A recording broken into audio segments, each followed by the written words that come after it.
Welcome to Skid Row, the shame of Los Angeles.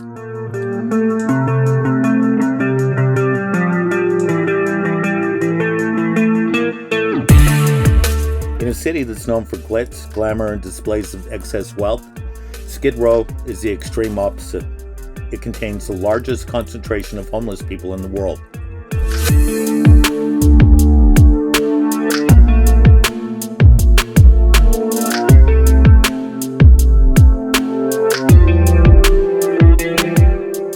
For the longest time, Los Angeles tried to pretend Skid Row wasn't there. They showed the world the images of the beautiful beaches, beautiful mansions, the dazzling nightlife. But the homeless problem in Los Angeles becomes so massive, it just simply isn't possible to hide it anymore. Skid Row is where it's at its worst.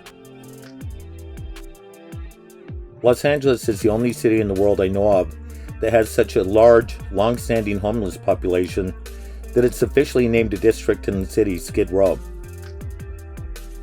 The district is directly east of downtown Los Angeles. It covers about 3 square miles and it spans over 50 blocks.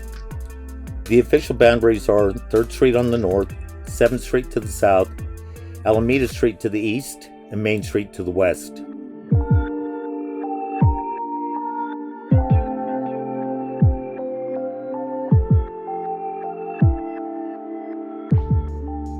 It's miles and miles of human wretchedness, misery, and suffering in what's the richest state in the nation. Estimates put the homeless population of Skid Row between 4,500 and 8,000 people. People seeing it for the first time are left utterly stunned. The sight of the tents, the trash, the filth, and the stench of the human waste leave those who see it just deeply disturbed. It's difficult to believe people could be living in conditions like this in America.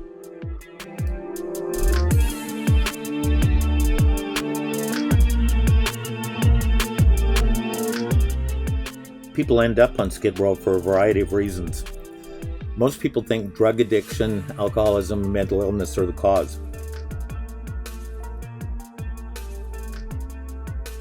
And while that's true, representatives of homeless services centers tell me that around 70% ended up on the streets after a series of events forced them out of their homes.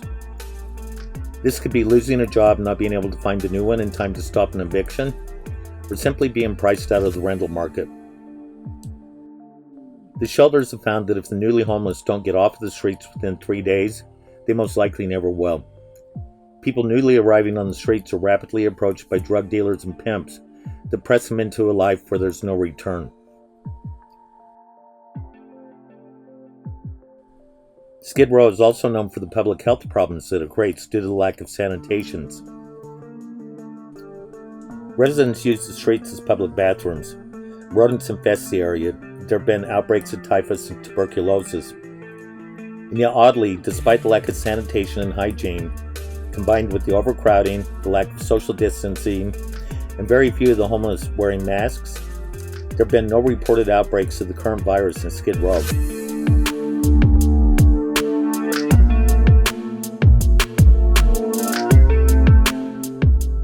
The city did put portable restrooms and hand washing stations out around the encampments, but the facilities are far from sanitary. I would hate to have to use one of them, and many of the homeless still prefer to use the street as a public toilet.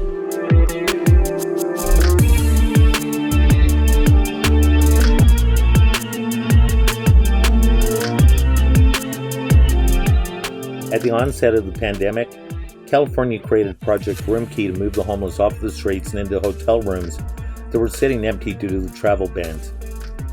This $100 million project provided temporary shelter in vacant hotels for less than 7,000 of the state's nearly 170,000 homeless people. Skid Row in Los Angeles as a whole saw no relief in the number of homeless. In fact, it became worse. We show you this in the videos that we've done on the homeless encampments in MacArthur Park, Echo Park, and on Venice Beach. I'll put links to those videos in the text. The $100 million spent on Project Room Key is on top of a $430 million budget by the City of Los Angeles for homeless services. California's current budget includes $1.25 billion to combat homelessness. Yet the more money California spends to combat it, the bigger the problem gets. Much of this has to do with corruption. San Francisco was recently stunned to learn that a project to provide safe tents for the homeless was done at a cost of $5,000 per tent per month. You heard that right. $5,000 a month per tent.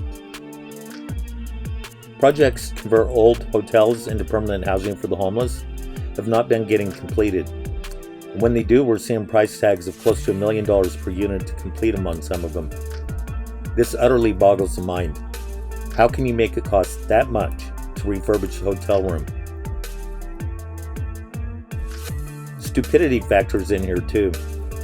I couldn't help but notice while filming this how the city has put electric vehicle charging stations in place in Skid Row. Somehow I don't think too many of the people who live down here are in need of a place to plug in their Teslas for the night.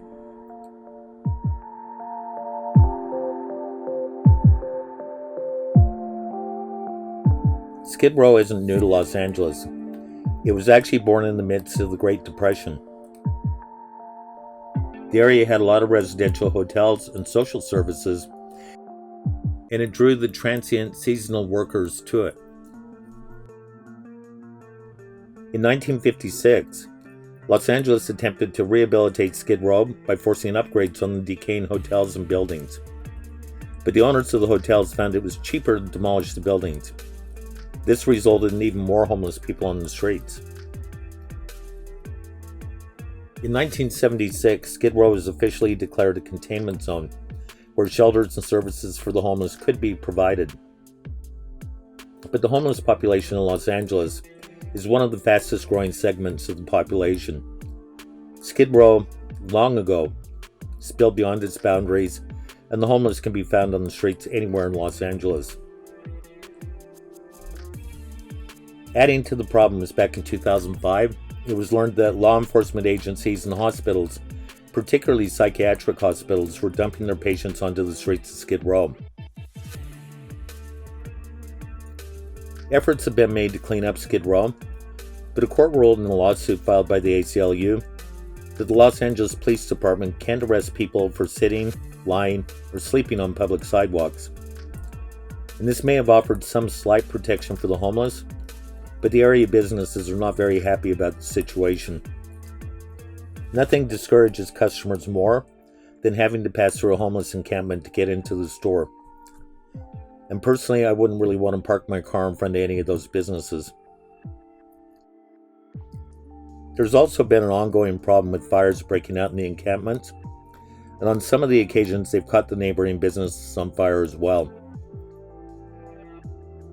Though it's a small geographical area, Skid Row accounts for 60% of the crimes in central Los Angeles. It's a problem that Los Angeles can't afford to ignore any longer. It's clear that throwing more money at it is not the solution. Instead, we have to address the root causes. The war on drugs that's left us with more drugs on the street than before it was implemented is a part of the problem. The epidemic of opioid addiction due to the prescription drugs contributes as well. The staggering cost of housing in Los Angeles, brought about by excessive regulations coupled with declining wages, is a big factor. While we're cleaning up the corruption, we need to provide the homeless meaningful services that will help them gain skills and become employable at a level that covers the cost of living in Los Angeles. Most of all, we need to demand results, not excuses, from the people who've been put in charge of addressing the problem. Be sure to see our other videos about the homelessness in Los Angeles, and thanks for watching.